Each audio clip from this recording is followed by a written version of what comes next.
shoes. All right, so we're going to talk about shoes.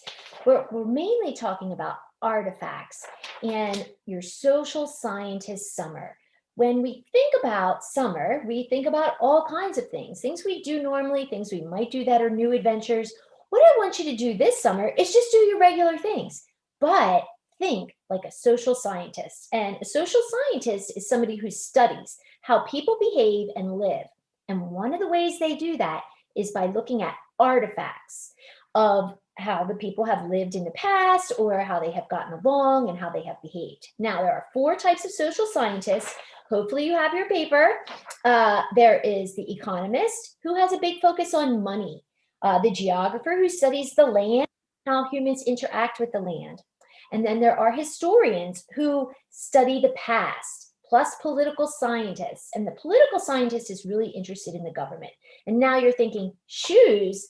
What kind of questions do social scientists even ask about shoes to learn about how people behave and live? Stay tuned.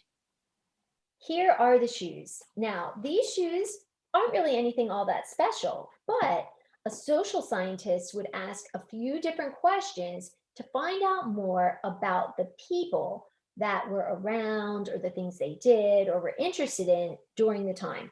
So social scientists ask a lot of questions, and the different social scientists ask different questions.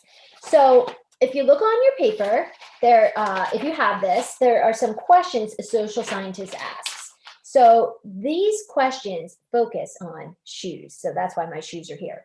So if I was an economist, someone who's interested in the economy or money, that type of social scientist, I might say, how much did these shoes cost to make? How much did a person pay for these shoes? Why would they buy these shoes instead of a different pair of shoes? Those are questions that the economist is interested in. So when you're looking for artifacts, when you ask questions about money or how much things cost or why people spend their money on things, then you're thinking like an economist. Let's move on, a geographer. So we say a geographer studies the land and how humans interact with the land. And you're thinking, what would a geographer wonder about shoes? Why would they be interested in a pair of shoes? So the question might be, where in the world were these shoes made?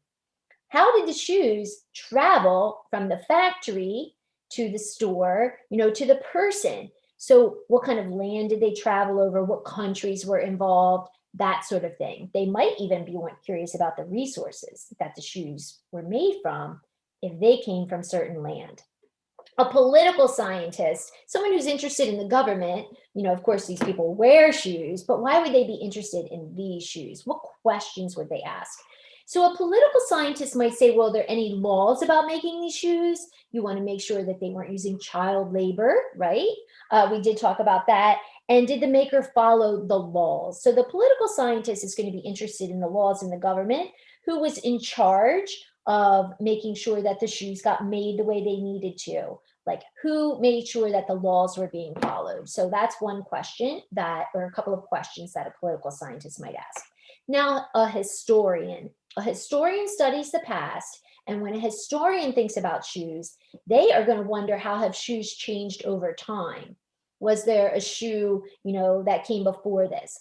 What kind of shoe? What is the function? Are you going to use this for farming? Are you going to use this for going to work? Is this a going out shoe? What did somebody use this shoe for that could tell me more about the past? What is the history? Like, who made them and why? Depending on the shoe, it could have been handmade, could be specially made, or it could just be factory made. And there could be a lot of them, could be one single pair, all depends. Think of like boots from the past, all the things like that. And then what has happened to them since they were made? Not a lot has happened to these shoes, but if you have an older pair of shoes, because the historian is interested in the past, then those are questions they might ask. You have some examples of artifacts that you can look for depending on which type of social scientist you're thinking of, like price tags and receipts. Those are about money, so those would be your economist. Stories about the government, newspaper articles about new laws or changed laws, political scientist. The geographer, maps, weather records, park signs, wildflowers that grow in certain areas. Those are things you might take pictures of as a geographer, social scientist. And a historian, letters, family photos, ticket stubs. In this case, not for what they cost, but for what they meant to the person and their history in time, like why they were important. Event signs and souvenirs. So those are some of the ways that you can think like a social scientist, ask questions. And my example was shoes, but social scientists are pretty much interested in all types of things to help them better understand how people behave and live and get along. Good luck. Have fun with your summer social scientist activities.